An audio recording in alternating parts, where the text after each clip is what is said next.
ఫలించకపోవటానికి గల కారణాలు ఏమిటి అన్న విషయాన్ని గురించి మనం ధ్యానిస్తూ వస్తున్నాం. ప్రియులారా, దాని నిమిత్తమై మొట్టమొదటిగా ప్రియమైన బిడ్డలారా, ఒక వ్యక్తి హృదయములో దేవుని వాక్యము సరిగా విత్తబడకపోతే ఆ వ్యక్తి ఏం చేస్తాడు? ఫలించలేడు. కారణం ఏంటంటే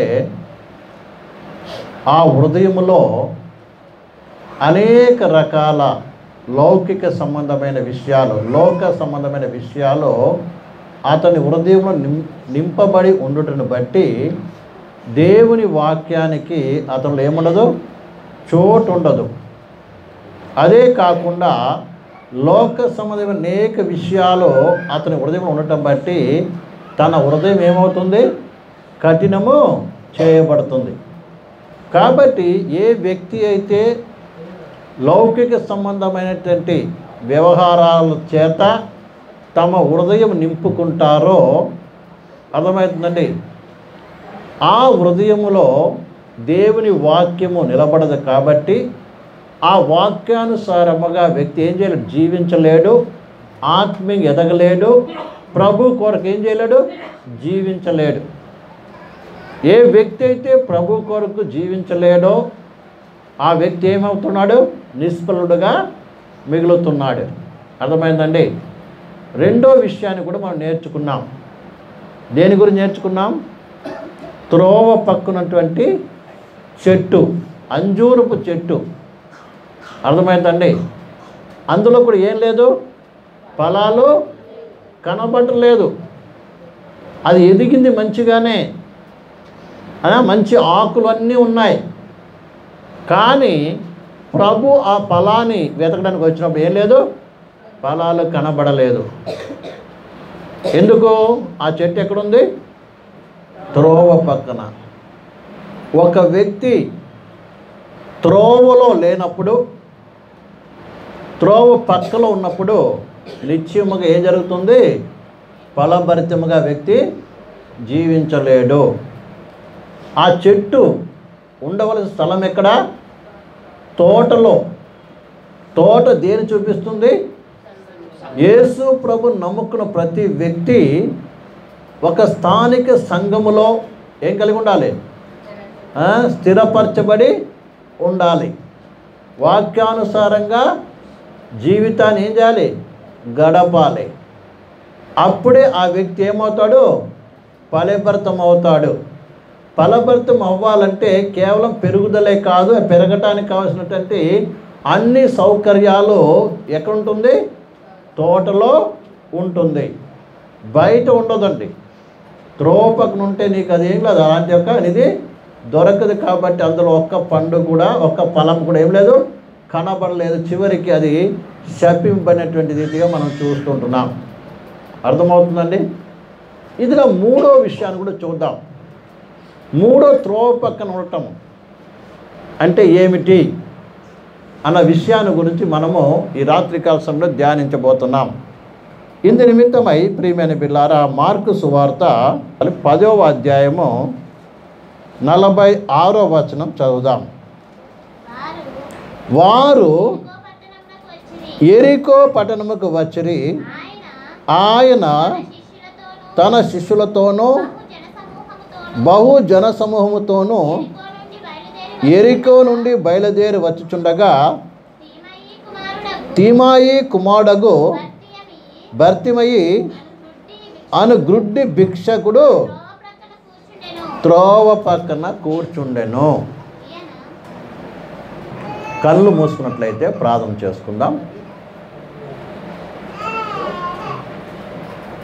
స్తోత్రం తండ్రి, మహోన్నతుడా, మహాపరిశుద్ధుడా, జీవుల తండ్రి, నీ బంగారు పరిశుద్ధ నామమున స్తుతులు స్తోత్రాలు చెల్లిస్తున్నాం నాయన. మరోసారి మా అందరిని నీ పాసన్నిధికి తీసుకొచ్చినందుకు వందనాలు. నీ పాసనకి వచ్చిన ఒక్కొక్క బిడ్డతో మీరు మాట్లాడి ప్రతి ఒక్కరు కూడా ప్రభు నీ కొరకు ఫలించేవారుగా తమ లోపాలను ఈ రాత్రికాల సమయంలో తెలుసుకొని గ్రహించి చక్క చేయబడినట్లుగా పవిత్రాత్ముడా మీరే క్రియ జరిగించాలని అల్పునను మరుగుపరిచి నీ వాక్యాన్ని ప్రత్యక్షపరచమని యేసు నామములో అడుగుచున్నాము తండ్రి, ఆమేన్. ఇక్కడ ఒక వ్యక్తిని చూస్తూ ఉన్నాం. ఎవరైనా? బర్తిమై అనేటువంటి గ్రుడ్డి భిక్షగాడు. ఈయన ఎక్కడ కూర్చున్నాడు? త్రోవలో ఉన్నాడు, త్రోవ పక్కన ఉన్నాడా? త్రోవ పక్కన కూర్చున్నాడు. కారణం ఏంటిది? త్రోవ పక్కన కూర్చోడానికి కారణం ఏంటిది చెప్పండి. మనం వెళ్ళి త్రోవ పక్కన కూర్చుంటామా? త్రోవ ఎందుకు? వెళ్ళటానికి, మన గమ్యం చేరడానికి త్రోవ ఉంటుంది. కానీ ఈ వ్యక్తి ఏం చేస్తున్నాడు? త్రోవ పక్కన కూర్చొని ఉన్నాడు. కారణం ఏంటంటే ఆయన కన్నులు గుడ్డివి. అర్థమవుతుందండి? గుడ్డిది ప్రేమనారా. కాబట్టి అతన్ని కొంతమంది తీసుకొని వచ్చి రోజు ఏం చేస్తున్నాడు? ఎక్కడ కూర్చోబెడుతున్నారు? ఆ త్రోవ పక్కన కూర్చోబెడుతున్నారు. ఆయన పని ఏంటిది? ఎప్పుడు కూర్చొని ఏం చేయాలి? పొద్దున్న సాయంత్రం దాకా ఏం చేయాలి? దారిని పోయే వాళ్ళ దగ్గర, వచ్చే వాళ్ళ దగ్గర ఏం కావాలి? భిక్షం అడుక్కోవాలి. అయ్యా అయ్యా అయ్యా అనుకుంటూనే ఉండాలి. మీరు అప్పుడప్పుడు గుళ్ళ దగ్గర అక్కడక్కడ చూస్తుంటారు కదండి. మరి ఏం చేస్తారు? అడుక్కుంటూ ఉంటారు. వాడి పని పొద్దున సాయంత్రం దాకా ఏంటిది? అడుక్కోవటమే. పొద్దున కొంతమంది తీసుకొచ్చి ఏం చేస్తారు? తమ పిల్లలు కావచ్చు, ఎవరైనా కావచ్చు, అవసరమైతే కూలీ కూడా కొంతమందిని పెట్టుకుంటారు భిక్షగాలు. మరి ఏం చేస్తారు? తీసుకొచ్చి అక్కడ దింపేసి వెళ్ళిపోతారు. సాయంత్రం మళ్ళీ తీసుకొని ఇంటికే తీసుకొని వెళ్తారు. అర్థమైందండి? ఉదయం నుంచి సాయంత్రం వరకు ఆయన పని ఏంటిది? అడుక్కోవడమే. వస్తున్న వారిని అడుగుతాడు, పోయేవారిని అడుగుతాడు. అర్థమైందండి? అదే కాకుండా ఈ ఎవరైతే వస్తున్నారో పోతున్నారో వాళ్ళ గురించి ఇతనికి ఏమీ తెలియదు. మంచోళ్ళ చెడ్డోళ్ళ అన్న సంగతి అతనికి తెలియదు. వాళ్ళు ఎటు పోతున్నారో తెలియదు, ఎక్కడి నుంచి వస్తున్నారో తెలియదు. దాంతో సంబంధము కూడా లేదు. ఆయనకు కావాల్సిన ఏంటిది?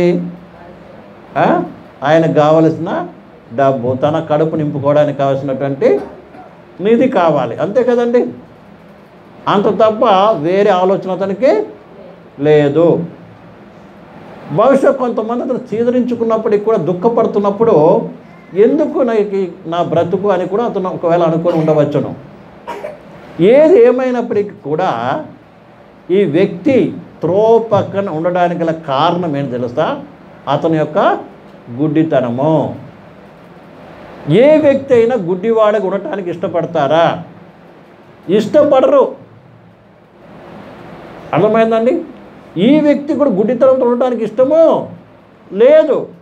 కానీ వేరే దారి అతనికి లేదు. హల్లెలూయా. కొన్నిసార్లు మనం కూడా ఈ లోకంలో అనేక మంది గుడ్డివారుగా ఉంటారు. ఒక చోట రాయబడిన మాట పరిశుద్ధ గ్రంథం ఉంది. మీరు చూచుచున్నారని చెప్తున్నారే కానీ మీరెవరు? గుడ్డివారు. అర్థమైందండి? ఇప్పుడు ఆయన సంగతి పక్కన పెడితే ఈ దినాల్లో కూడా మనం చూస్తున్నామని చెప్తున్న కళ్ళు రెండు బాగున్నాయండి అంటాం. కానీ చూచుచున్నామని చెప్తున్నటువంటి వారి యొక్క కన్నులు కూడా ఏమైంది? గుడ్డితనముతో ఉంది. వాడు భౌతిక సంబంధమైన గుడ్డివాడు. కానీ చాలామంది ఏ గుడితనంతో ఉన్నారు? ఆత్మ సంబంధమైన గుడితనంతో ఉన్నారు. అందుకే ఆ మాట కూడా చూడండి. ప్రియమైన యోహాను సువార్త అనుకుంటాను. యోహాను సువార్త, ప్రియమైన బిల్లారా, యోహాను సువార్త తీసి చదవండి త్వరగా. 9వ అధ్యాయము 41వ వచనము. అందుకు యేసు, మీరు గుడ్డివారైతే మీకు పాపము లేకపోవును కానీ చూచుచున్నామని మీరు ఇప్పుడు చెప్పుకొనుచున్నారు గనుక మీ పాపము నిలిచి ఉన్నదని చెప్పాను. హల్లెలూయా. ఇక్కడ ఎవరితో అంటారు ఈ మాట? గొప్ప మేధావులతో చెప్తున్నాడండి. శాస్త్రులతోనూ పరిశీలతోనూ చెప్తున్నాడు ప్రభు. ఏమని మీరు నిజంగా గుడ్డివారైతే పాపము లేకపోను. కానీ ఏం చేస్తున్నారు? మేము చూస్తున్నాం, మాకంతా తెలుసు అని అనుకుంటూ ఏం చేస్తున్నారు ప్రియులారా? పాపము చేస్తున్నారు. ఎలాంటి పాపం వీళ్ళు? ఎలాంటి పాపం అంటే పాపము నిలిచి ఉన్నది అంటున్నాడు. ఏంటి వారి పాపము చెప్పండి? ఏంటి వారి పాపము? చూచుచున్నామని చెప్పుకొనుచున్నటువంటి వీరి యొక్క పాపం ఏంటిది? వీరెవరో వ్యభిచారం చేసేవాళ్ళు కాదు, దొంగతనం చేసిన వాళ్ళు కాదు. వీళ్ళు తమ్ము తాము పరిశుద్ధులమని చెప్పుకున్నటువంటి వారు, నీతిమంతులమని చెప్తున్న వారు, నీతి కార్యాలు జరిగిస్తున్నటువంటి వారు, ఉపవాసాలు చేస్తున్నటువంటి వారు. అర్థమవుతుందండి? అన్ని కార్యాలు ధర్మశాస్త్రం మా దగ్గర ఉందని ధర్మశాస్త్రం పాటిస్తున్నామని తమ యొక్క చెంగును పెద్దగా చేసుకుని నడుస్తున్నటువంటి వారండి. వారిని గురించి ఏమన్నాడు? మీరెవరు? గుడ్డివారై ఉన్నారు. గుడ్డివారై ఉన్నారు. ఏంటి వారు చేస్తున్న పాపము? సర్వ సృష్టికర్తైన దేవుడు మానవ నిమిత్తమై శరీరము ధరించుకొని మానవుల మధ్యకు వచ్చి నివసిస్తూ సంచరిస్తూ పరలోకము వెళ్ళేటువంటి మార్గముని గురించి ఆయన బోధిస్తూ, పరలోకం వెళ్ళాలంటే ఈ లోకములో ఏ రీతిగా నడుచుకోవాలి అని ఏం చేస్తున్నాడు? మార్గం చూపిస్తుంటే ఆయన యందు వీరు ఏం చేయట్లేదు? విశ్వాసం ఉంచట్లేదండి. ఆ రక్షణకర్త అయినటువంటి యేసు క్రీస్తుని ఏం చేయట్లేదు? వీళ్ళు నమ్మటం లేదు. దేవుని స్వరూపి అయినటువంటి క్రీస్తుని ఏం చేయట్లేదండి? నమ్మటం లేదు. అదే వారు చేస్తున్న పాపము. హల్లెలూయా. అదే వారి యొక్క గుడ్డితనము. ఎవరైతే ఇంకా ప్రభువైన యేసుక్రీస్తే నిజమైన దేవుడు, నా కొరకు పరలోకం వీడి లోకానికి మానవుడిగా మానవ దేహాన్ని ధరించుకొని ఏం చేశాడు? నా కొరకు కల్వారి సిలువలో మరణించాడు, మరణాన్ని ఆయన జయించాడు, నా పాపమంతటా ఆయన మోసాడు అని ఏ వ్యక్తి అయితే విశ్వసించడో వారెవరు తెలుసా? గుడ్డివారు. అలాంటి వారిని శత్రువైన సాతాను ఏం చేస్తుంది తెలుసా? గుడ్డితనముతో నింపిందంట. 2వ కొరింథీయులకు రాసిన పత్రిక 4వ అధ్యాయం 4వ వచనము. 2వ కొరింథీయులకు రాసిన పత్రిక 4వ అధ్యాయము 4వ వచనము. దేవుని స్వరూపి అయి ఉన్న క్రీస్తు మహిమను కనుపరుచు సువార్త ప్రకాశము వారికి ప్రకాశింపకుండునట్లు ఈ యుగ సంబంధమైన దేవత అవిశ్వాసుల యొక్క మనోనేత్రములను గుడ్డితనము కలగజేసెను. ప్రభువైన యేసు క్రీస్తును గూర్చిన సువార్త ఈ భూలోకములో నీకు ప్రకటింపబడుతూ ఉండగా దాన్ని ఏం చేయాలి? నువ్వు విశ్వసించాలి. దేవుని సువార్తను ఏం చేయాలి? విశ్వసించాలి, నమ్మాలి. ఏంటి సువార్త? ఏంటని సువార్త? నువ్వు పాపివి, పాపములో పుట్టినవాడవి, పాపములో నువ్వు జీవిస్తున్నవాడవి, నీ ఆలోచనలు, తలంపులు, నీ ఊహలో నువ్వు యొక్క ఆలోచన అంతా కూడా ఏమై ఉంది? పాపముతో ఉంది, దేవునికి విరోధముగా ఉంది. నీ ఒకవేళ మరణిస్తే ఎక్కడికి వెళ్తావు? నరకానికి వెళ్తావు, నిత్య శిక్షకి వెళ్తావు. అయితే ఆ భయంకరమైన శిక్షను తప్పించడానికి సర్వ సృష్టికర్త అయినటువంటి దేవుడు తన్ను తాను ఏం చేశాడంట? తగ్గించుకొని మానవ శరీరాన్ని ఏం చేసి ధరించుకున్నాడు. దేవుడు మానవుడు కాలేదు. అర్థమైందండి? దేవుడు ఏం కాలేదు? మానవుడు కాలేదు. కానీ దేవుడు ఏం చేశాడు? మానవ దేహాన్ని ఏం చేశాడు? ధరించుకొని ఈ లోకములో ఏం చేశాడు? మనుషుడుగా వచ్చాడు. హల్లెలూయా, హల్లెలూయా. యేసు ప్రభు ఎవరండి? పరిపూర్ణమైన దేవుడు, పరిపూర్ణమైనటువంటి దేవుడు, పరిపూర్ణమైనటువంటి మానవుడు. సగం దేవుడు సగం మానవుడు కాదు. లేకుంటే దేవుడు మానవుడు కాలేదు, మానవుడు దేవుడు కాలేదు. ఇవన్నిటికి బాగా తేడాను మనం గ్రహించాలండి. దేవుడు మానవుడు కాలేదు, దాని లోకం అవతారం అంటారు. అర్థమవుతుందండి? ఈయన మానవుడిగా ఉండి ఏం కాలేదు? దేవుడు కాలేదు. అంటే ఈయన మనుషులు చేసిన దేవుడు కాదు. ఈయనెవరు? సర్వ సృష్టికర్త దేవుడు మానవ దేహముతో మన మధ్య ఏం చేశాడు? సంచరించాడు. హల్లెలూయా, హల్లెలూయా. ఈ సత్యాన్ని ఏం చేయాలి? నువ్వు విశ్వసించాలి.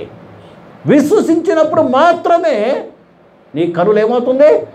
తెరవబడుతుంది. హల్లెలూయా, హల్లెలూయా. నీవు విశ్వసించకపోతే ఈ యుగ సంబంధమైన దేవత ఈ యొక్క లోకంని ఏం చేస్తుంది తెలుసా? ఏం చేస్తుంది? సాతానుడు ఏం చేస్తున్నాడు? ఏలుబడి చేస్తున్నాడు.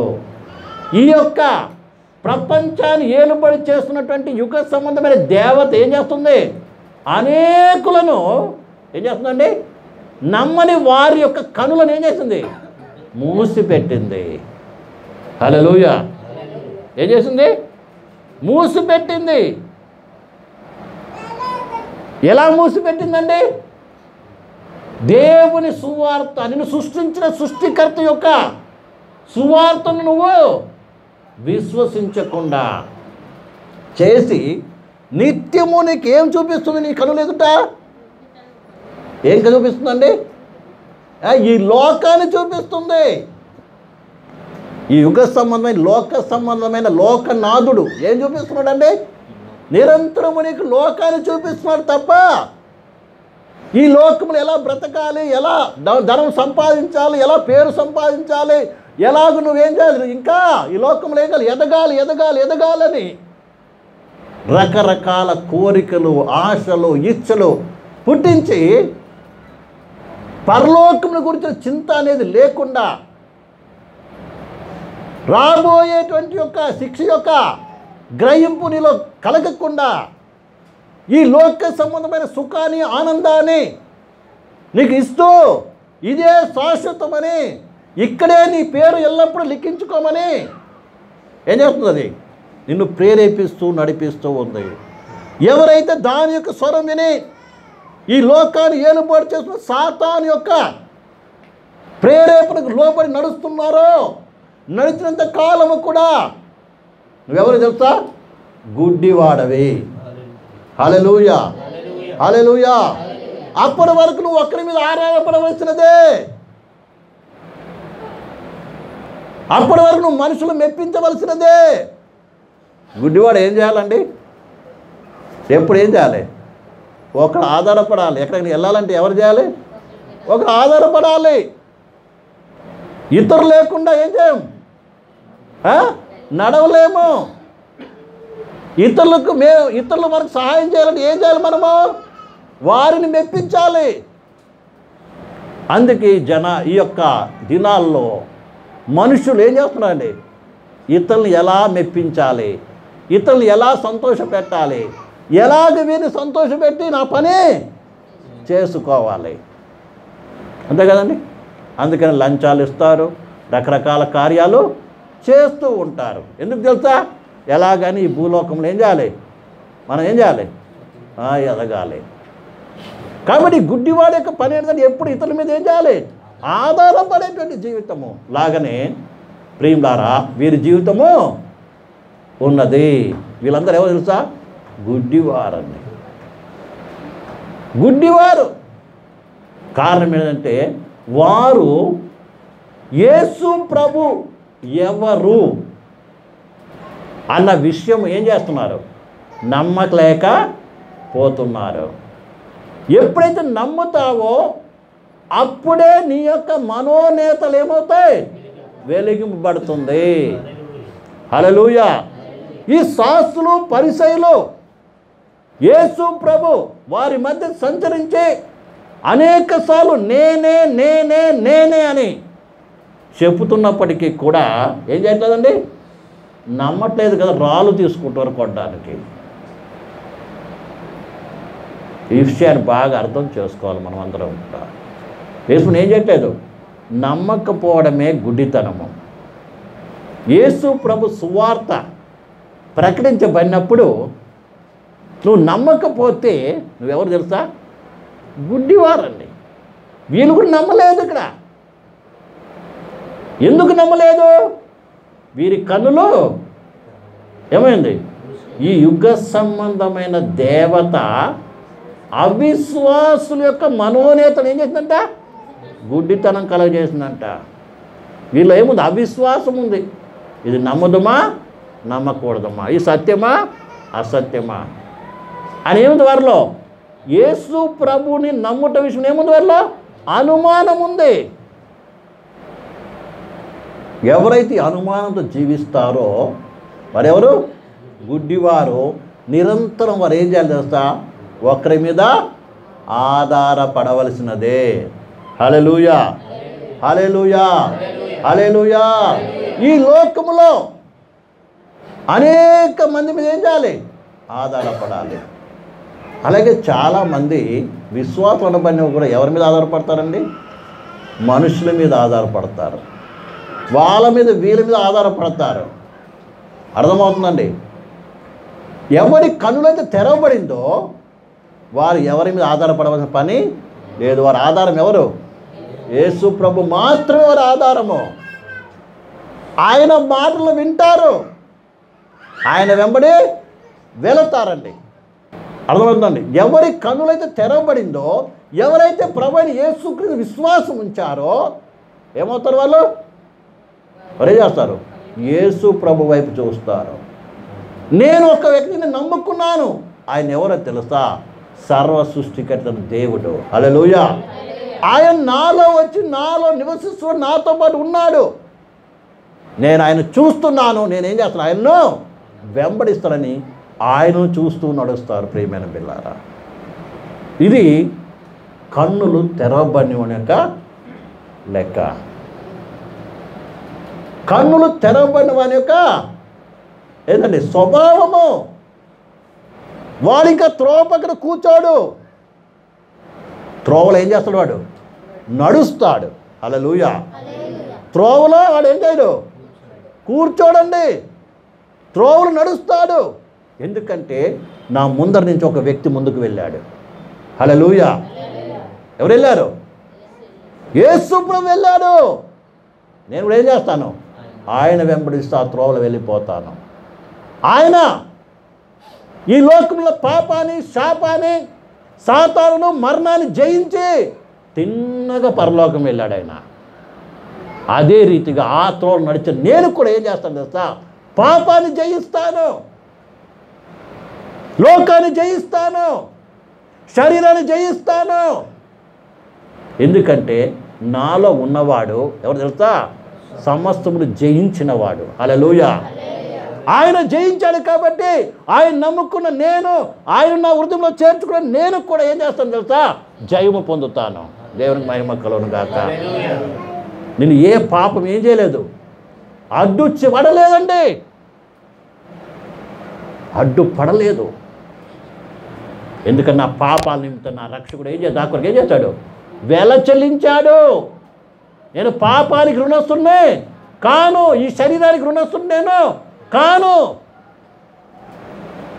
ఈ విషయాన్ని నువ్వేం చేయాలి? హృదయపూర్వకంగా విశ్వసించినట్లయితే నీవు కూడా ఏం చేయగలవు? త్రోవ పక్కన ఉండవు, త్రోవలో నడుస్తావు.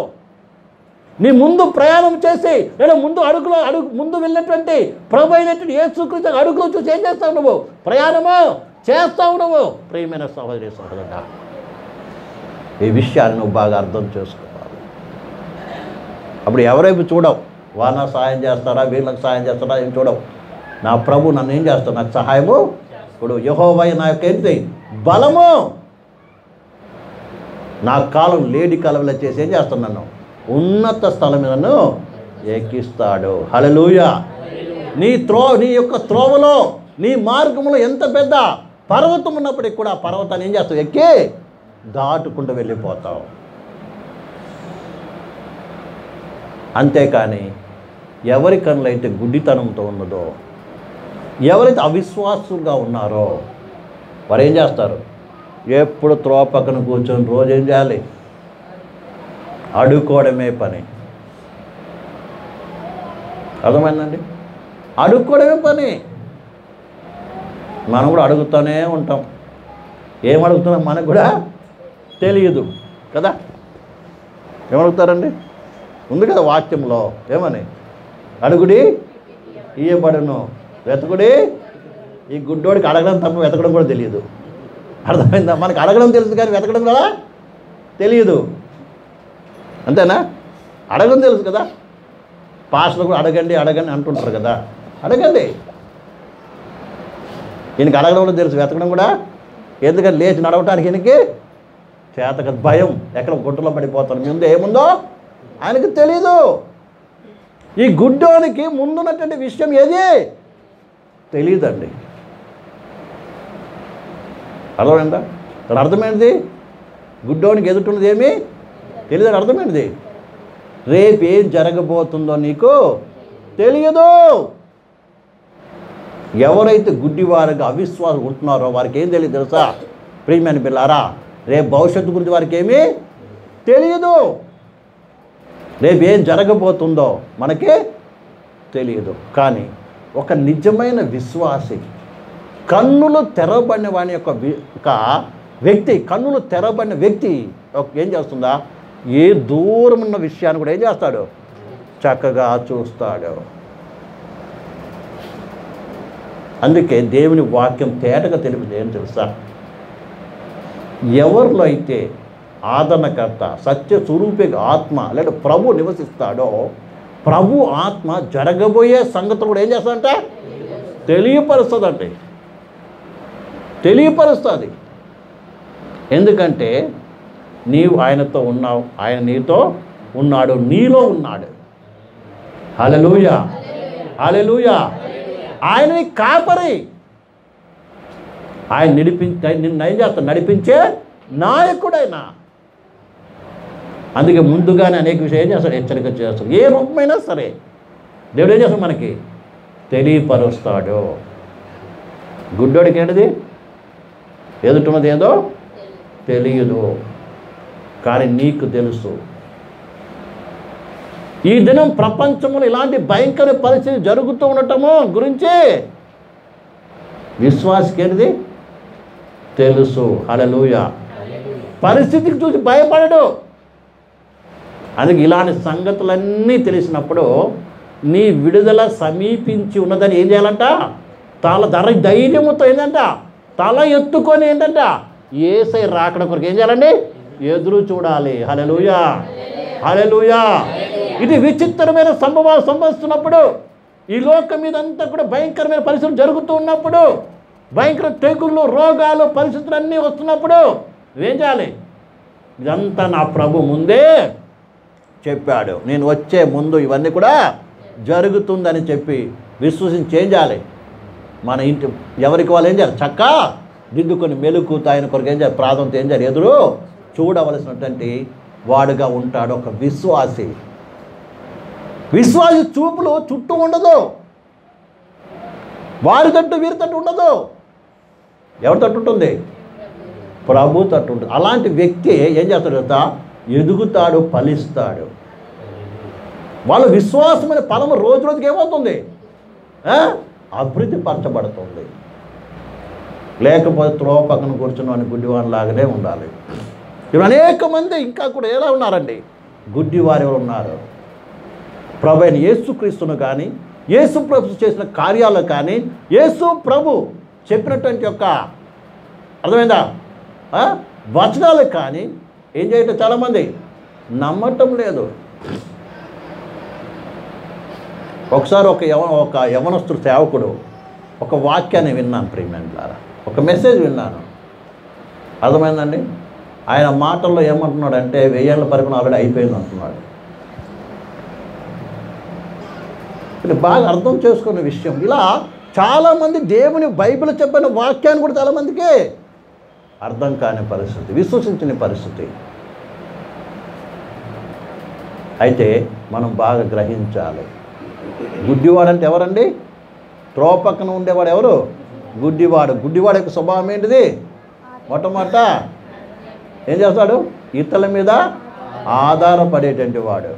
రెండోది జరగబోయే సంగతిని ముందున్నది తెలుసుకోలేని వాడు. రెండోది ముందు ఏం జరుగుతుందని ఎప్పుడూ భయపడుతూ ఉంటాడు. అడుగు ముందుకు వెళ్ళి ఏం చేస్తాడండి? భయపడుతూ ఉంటాడు. ఏం జరుగుతుందో ఏమో.